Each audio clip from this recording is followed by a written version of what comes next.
Hi there. Good morning. Welcome to uh, the trade setup right here on BloombergQuint Live. I'm Niraj Shah, and it's a it's a day which will not have the best of starts. Unfortunately, the week is laden with uh, data and the developments which are probably not the most positive for trade. But you never know. There's always this central bank backstop to bulls, if you will. But let's get started with what we have at hand instead of trying and guessing. So, one, what the US markets did on Friday wasn't the best. You would have to admit that there have been days wherein the performance has been much better in Friday's session. It did come off and come off quite rapidly, and that should have a bearing on our markets today. Irrespective of what the futures might be indicating, I don't think they're indicating too much. There should be due consideration paid to what the US markets did. I think that all of this is on fear on account of what's happening to coronavirus cases across the world. Um, the other interesting bit is how the different asset classes are behaving, isn't it? I mean, we look at currency, gold, equities, etc. Just look at this divergent trend that is there between treasury yields as well as gold, and it's almost a mirror image of sorts. Gold is surging, but the 10-year treasury yields are staying near record lows. Typically, gold surging is a sign of safe haven buying. So you keep that at the back of your mind. DXY, gold, etc., all of that moving higher would mean that there is a bit of a risk off sentiment starting to develop. Are we there yet? Don't quite know, really, and I don't think anybody.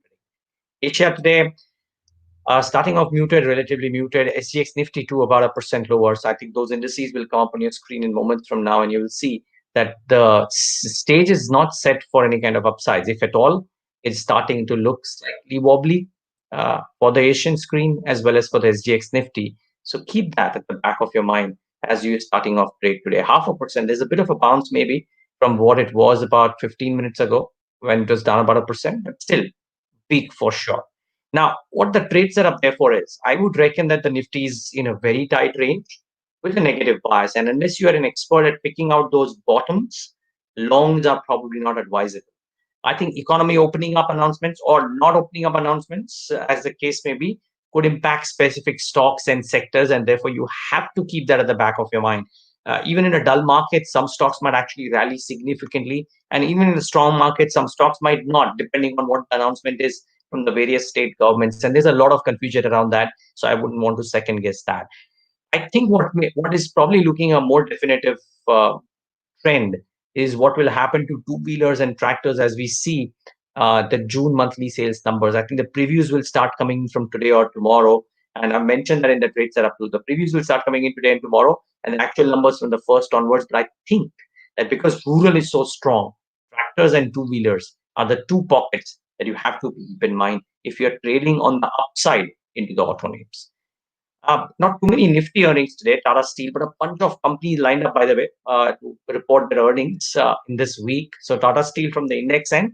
From the non-nifty names, some very interesting names, the likes of Phoenix Mills, and they are going to do the equity fundraising announcement today. So that will be important. MRF and Petro and LNG, MRF in particular, simply because of what some of the other tire companies have done, would be very interesting. There's also GMR Infra and a couple of others.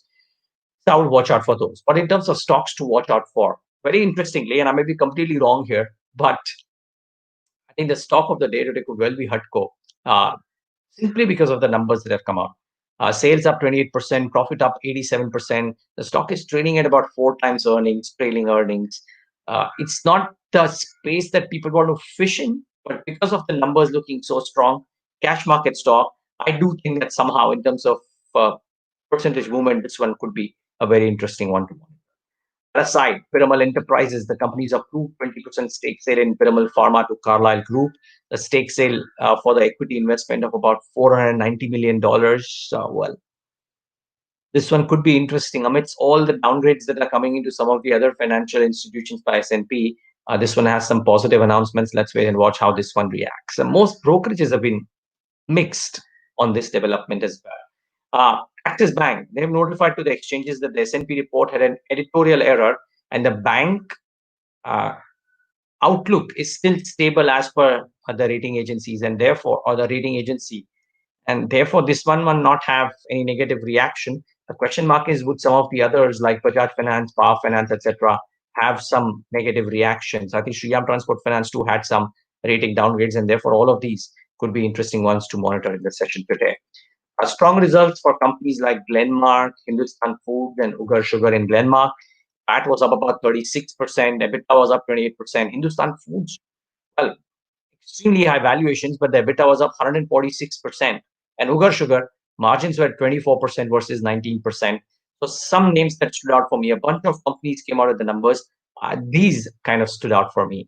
Oil India is the other one that stands out because sales are down about 16%, EBITDA loss of 477 crores, but the valuations are comforting at about 3 times earnings, and the crude bounce back could certainly help sentiment. So do watch out for this one. I think there's a mistake on the EBITDA number, but the EBITDA loss number looked very, very discomforting. And mind you, by the way, just keep in mind, viewers, just before I get to what stood out for me, keep in mind Nalco, optically the numbers look okay, but I think the adjusted for EBITDA write-backs, the numbers were just about in line. The higher dividends no longer appear sustainable according to brokerages. Balance sheet will further deteriorate. The target price cashes have been strong. So if you believe that optically the numbers look strong and therefore you want to go long, be careful. Fundamentally doesn't look all that strong. But what stood out for me is this whole conversation and a new term coming in. This is from an article on Bloomberg and BloombergQuint.com. And the article says that Wall Street's heavyweights from Pacific Investment Management Company to Allianz Bernstein are are saying that inflation is a problem that is bound to return. But some argue that deflation is just as likely. And for companies like UBS Wealth Management, they are positioning for softer price increases, which is a scenario known as low inflation, lowflation, excuse me. So that's the point. I mean, we've heard various terms, and I think various new terminologies are being used increasingly. You've heard of stagflation, disinflation, deflation, etc. Now, UBS is positioning itself for a scenario known as lowflation. We'll get to know when that happens. But viewers, thanks for tuning in today to the trade.